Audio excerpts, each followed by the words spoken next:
You are listening to As a Woman, episode 47, Intellectual Property.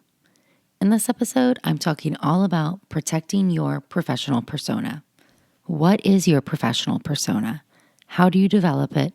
Why you need to protect it? And what do you need to do in order to do so? Welcome to As a Woman, the podcast hosted by fertility physician Dr. Natalie Crawford to educate and empower women. Each week, learn about your health, your fertility, and how they relate to your true self. Become a part of the community fostering collaboration over competition while learning how to authentically find your voice and amplify others as a woman. Hi, friends. Welcome back to As a Woman. You are listening to episode 47, Intellectual Property. Now, I know maybe this episode seems out of place. We're talking about fertility in some of my episodes. We're talking about empowering and finding your true self. But this is something that I feel very passionate about. And that is you need to protect what you create. And you are creating things regardless if you realize it or not. And I want you to be mindful and purposeful. And I want you to be successful, but especially I want it to be yours. I want you to have the freedom to create, and I don't want you to make common pitfalls and fall into traps and give up things that you should not be giving up. And so here we are. This weekend is Pinnacle Conference, which I'm so excited about. All of you who are following along on social media and sending messages of good luck, I love you. You are so sweet. So kind. We are so pumped. But I am giving a talk at Pinnacle called Protecting Your Professional Persona. And this is something that was the most important thing, to be honest, or one of the top things when I negotiated my new contract. So when I set out to negotiate my new contract, I had 4 points that were really important and that I told different people when I was offered agreements. These are the 4 things I'm not going to negotiate on. And one of them was protection of my IP. And so that is what I thought I would dive in with you now, because to be honest, this is something I knew nothing about years ago. And it's just a different perspective and a different way to look at things. So we're essentially going to go through my talk that I'm going to give to Pinnacle. It's not very long. And part 1 is about who are you? What is your professional persona? And part 2 is why you need to protect it and how do you do so? And this is a lot about contract negotiation. So number 1, you could negotiate a contract or addend it while you're still in a contract. Number 2, if you are negotiating for a contract, you need to pay good attention to all of the fine points. But my overall premise, if you're going to negotiate a contract, is that you have to plan for the future today. You are not the same person today as when you signed your contract, and you are not the same person today that you'll be next year. You need to look at every contract as an opportunity for what growth potential there is. You are going to grow and change, and you need to fit into your new space. Often in medicine, we sign contracts at times when we're really tired, like at the end of training, or burnt out from a job. And we can't imagine doing more things because we're overwhelmed by the things that we're doing now. And this is a big disadvantage to those of you looking at employed positions like I am. If you do not protect yourself, you need to pay attention to what you are signing. But in order to protect your professional persona, you need to know what it is. So your professional persona is your professional brand. Really, it is. You have a brand. What is it? It is who you are, what you say, what you stand for, and how you present yourself. But are you using all of this? Are you maximizing it to your full potential? Are you doing it online like you could be? The reality is you should develop your brand and you need to protect it. Both things must be done together. If you develop an awesome brand, but you don't get to control any of it, what's the point? I mean, maybe there's still a point and you can benefit people, but I don't want you to be like one of my friends who has their boss come in with all of their Instagram posts printed out in a binder telling them, hey, I need you not to do this anymore. I don't want you to be in positions like other people I know where their boss is telling them to take certain posts down because they don't like it, or that they need to post X, Y, or Z, or that they can't have a personal website. Because here's the deal. As soon as you start becoming awesome, people are going to want a piece of you. You need to be really forward thinking. You need to get rid of your imposter syndrome and realize you can do really incredible things. And if you don't protect or plan for these things to happen, you're not going to be the one in control. And a good example is myself. When I signed my first contract, I had no brand. There was no Instagram. I was just a fellow working, ready to have a job, ready to move back to Austin, and I signed away my brand rights without realizing it. And it was after I had already signed my contract that I even got to the point where I decided, hey, I want to reach women. I want to educate them about their fertility. I want to empower others. I'm going to start putting myself out there. Branding yourself gives you professional power and leverage. This became exceedingly apparent to me when I decided to change jobs, that I had an appeal. I marketed myself. Patients found me. I was a little bit different than everybody else in town. And that is good, guys. It is not harmful as long as you are purposeful to brand yourself. It can be extremely powerful. And that's because in medicine, familiarity is often associated with trust. That can be good and bad, but it's true. And so we might as well maximize that to our own potential. And we should be the one controlling our online narrative because we all have an online narrative. As the expert, if you are in medicine or law or whatever you do, you should have the leading voice in your field, not a consumer. And you must put yourself out there to be found. You must understand your purpose if you want to be successful. And that is a huge part of branding. So how do you create a brand? My first piece of advice is to think like a creator. Maybe not like a type A perfectionist as I might identify, but as somebody who enjoys the art of creation. Free yourself from perfection. Forget being humble. Go and be bold. Be your best self. Believe in yourself and put time into you. And you don't have to be everywhere at once. It doesn't have to be perfect the moment it gets out there. Just know your goals and who you're trying to reach and go where your people are. So my top 4 pieces of advice for somebody trying to create a brand is that you need to have a platform, know what you stand for, get to know your audience, and evolve. And a few of my key points is that you need to think big, like really big. What are your big goal dreams?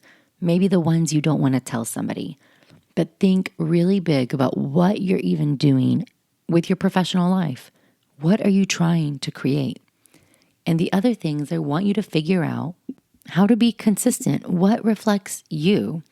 People like consistency on Instagram. I want somebody to go to your page and know what you stand for right away without investigating, without having to dive hard in.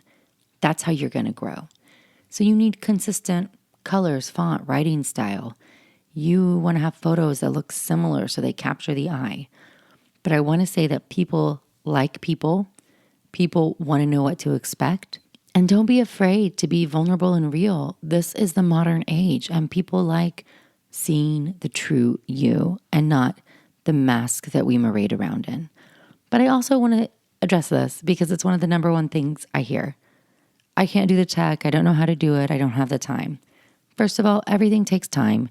You can figure it out, but you can absolutely be a creator and do the tech yourself. You are a smart, amazing woman. You have achieved amazing things in your life. You can post on Instagram. You can start a blog and run a website. You can edit your podcast yourself. You can create an online course. You can write a book. You can create a YouTube channel.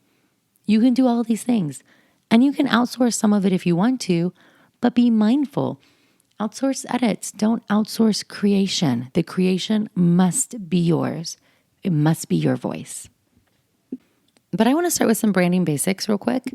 And I want you to think about who you are. So I want you to get out a notebook or pen or your laptop. And I want you to title the page, your name, comma, credentials. So for me, that would say Natalie Crawford, MD. And then I want you to write the word, who am I? There you go. Who am I?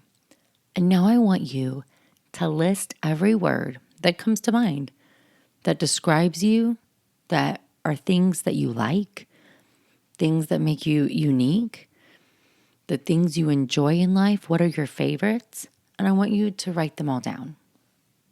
So if this was me, which it is because I'm recording this podcast all by myself, the things I would say are pink, classic, unique, Sound of Music, flamingos, Frank Sinatra, Christmas, feminine, smart, leader, mom, introvert, lipstick heels, family. That's my list. Now I want you to have a second list. So set all those things aside. And the second list says, what are my goals? That's what it should say at the top.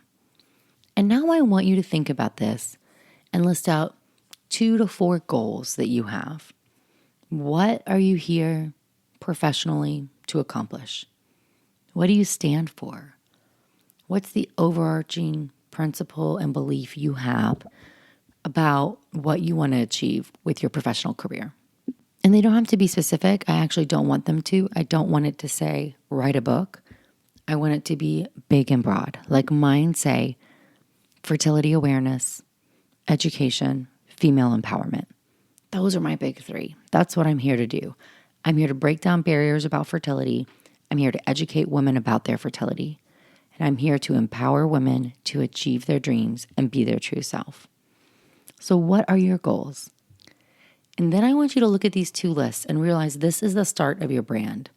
Your brand, what you need to do to create it is combine the feel of the who you are with the passion of your goals. You want to have the sense of these things that make you unique and amazing with what you want to accomplish. And that is the start of your brand. That's your brand. This is the feel that everything should have when you're posting it. But regardless if you really want to lean into your brand or not, you want to protect it because these are your ideas, your creations, your words, your space. My big plea is do not give up your professional persona to big medicine. Your intellectual property is your future, and it is always easier to protect something before it exists. Once you are awesome, everybody will want a piece of you, I promise. Something that they may easily agree to now is a lot harder to negotiate when they see the potential of what you can become. And I'm going to tell you, I turned down good job opportunities because of intellectual property, because there were groups that would not budge on this. And this is the number one question I get from other physicians when they are negotiating contracts is what do they need to say about their IP and what do they need to include in there? So what is intellectual property? Intellectual property are creations of the mind, such as inventions, literary, artistic works, designs, symbols, names, images. All the things you create. To put it simple, IP, it's your creations. It's your brain. It's your future. It's your new idea. It's your online presence. That is all your IP. And listen here, just because your contract doesn't say that it's theirs does not mean that it's yours. And that's a really important concept. You don't have rights to things that you do not specify, and you need to declare what you want. So the main issues to consider when you start thinking about intellectual property, it's the creative control of the content, the rights to the current and future endeavors, who gets the profits, and other associated opportunities. And the only way to have full protection if you are employed is to have it written into your employment agreement. And just listen, guys, this goes for academics. This goes for hospital-based groups. This goes for private practice. The only way to have full protection is to be self-employed. So if you're not self-employed, you got to have it written in really clearly what is yours, what is theirs. I always say you get 0% of the things that you don't ask for. And that's especially true in contract negotiation. People are not wanting to just give you things. Even if they want to work with you, that's amazing. They are not going to just sit over and hand you things if you do not request them. So when it comes to intellectual property, I want you to lean in and ask for things. And I really want you to ask for them before they come to light. And just like me, it was not even a glimmer in my mind that I would be where I am 3 years later or 4 years later. But you've got to protect for your future right now. Okay? So let's just think about this. You get 0% of the things you don't ask for. I asked for intellectual property protection, made it really clear at initial meetings, one of my top priorities. And I'm about to read you a few little phrases for things that came into my contracts, even after saying that. So this is a little legal mumbo jumbo, but I'm reading it.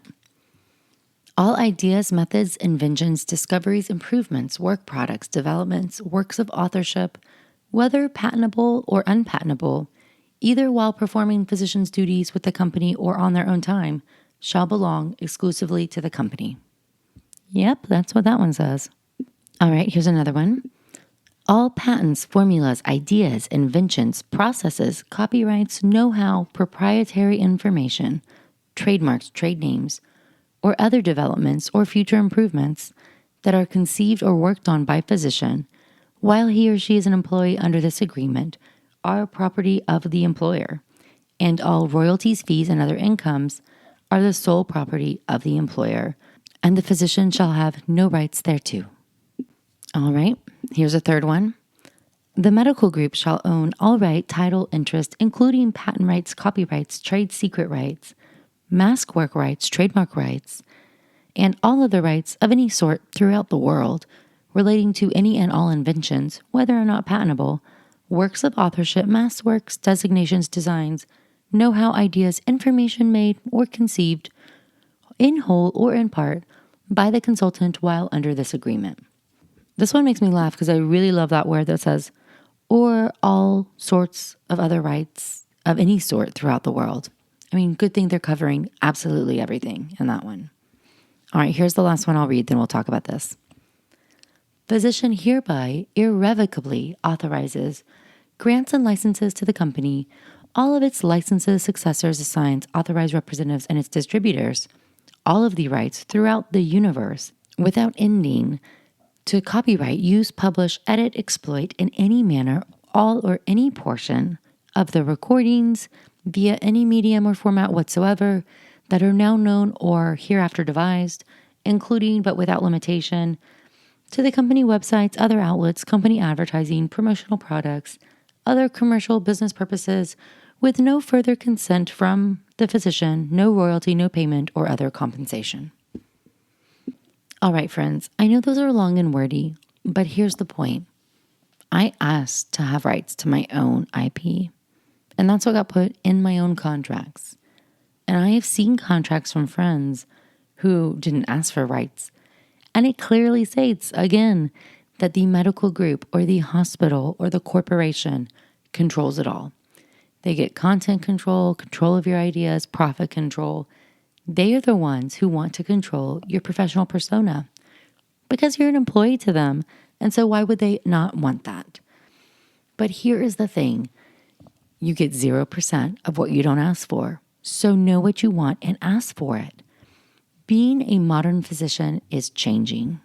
If we do not work to protect all of what we do or we may want to do in the future, then it will become standard for all employers to take control of this.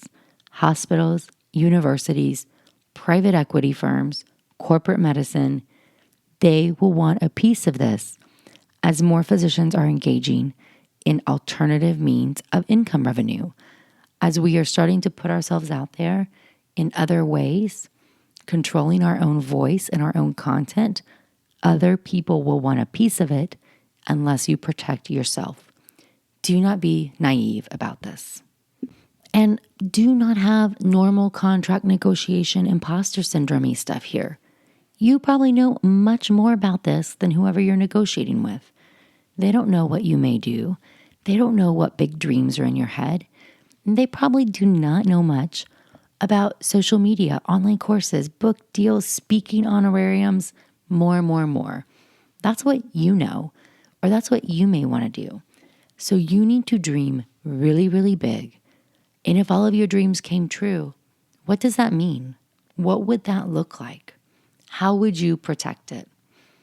And protect it all before you were big. Did you hear me? Protect it all before you were big. And in summary, I want you to realize that you are a brand. You are the brand, you. So what is it? What is your professional persona? I want you to have the freedom to create. If somebody else is nitpicking or controlling your content, you do not have the freedom. Your intellectual property is your future. But you cannot protect the things that you don't imagine. You must dream big. What does it look like if all your dreams come true? And I really mean that. Are you speaking at universities? Are you on talk shows? Are you writing books? What does it look like? Maybe it looks like none of that, but maybe it does. And if it does, what does that mean? You are capable of creating amazing things. The barriers you have put up in your head that are holding you back are all made believe, and you get 0% of the things that you do not ask for. So protect your professional persona, protecting your future. That's you. Do not be afraid to negotiate. But also, if you are negotiating any contract at all, you will never regret hiring an amazing lawyer and pay them their worth. Just like we want to pay our worth, we know our value. We are expensive. So are really great lawyers. This is not the time to be a cheapskate about things. And I get it. You're ending training. Maybe you don't have all the money in the world. This is your future. Hiring an amazing lawyer helps you control the keys. You need help. Unless you are a lawyer listening to this, then you are not a lawyer. So you need somebody to be your advocate and be in your corner. All right, friends, that is a little preview of part of my talk for Pinnacle Conference this weekend. So in case you have lived under a rock or just started following me today, Pinnacle Conference is a conference that we have started for women in medicine. What our goal is here is to help teach women all the skills that they never learned in medical school. Our inaugural conference is going on this weekend in Dallas, and we are covering topics like leadership, contract negotiation, finances, branding, creating work-life balance, running a practice, interacting with others, and social media. It's going to be amazing. There's going to be lots of community networking and probably really, really, really good shoes. I'm so excited. But if you're having major FOMO because you didn't get to come, let me give you two big things. Registration is opening up. By the time you listen to this, it will be open for Pinnacle, our family retreat. This is cultivating your professional persona. It is going to be personal development workshops. So a much more intimate workshop-based idea where we are going to go through how you really lean in to cultivate that persona. Goal setting, digital business 101, content creation, speaking presence, relationship development, mindfulness, work-life balance, all this stuff. It is in Hawaii. You can bring your family, and we want you to because medicine is a family sport. Our nighttime gala is going to be a luau on the lawn with Disney characters and food and music and an outdoor movie. It is going to be fabulous. So you can go to pinnacleconference.org and click on the link and register right now, June 12th to 14th at the Aulani Resort in Hawaii. And if you are a mom who has kids, that's a super expensive resort. We got an amazing deal. You're going to get over 10 hours of CME. You're going to get to bond and network with us. It is going to be fabulous. And then Pinnacle 2, our Women in Medicine conference, just like this one in Dallas, where we want you to leave your kiddos at home if you can and come to bond, is all about the business of modern medicine. And that will be December 4th through 6th, 2020. So there are your save the dates 2020. We are not registering for the Dallas conference yet. We are opening registration the day this goes live for the family retreat, but it is extremely limited because of the intimate nature. So register soon if you're interested. And I am just so excited. I want to say a huge thank you to all of you for all of your support. I'm so proud of this podcast and this community, and I just am so thankful to all of you for every message, rate, review, share. For those of you who send in topic ideas, I've got a list, guys. We're going to get to it. Keep sending them because the more a topic wants to be heard, the closer I'm going to get to doing it. But above all, thank you guys so much.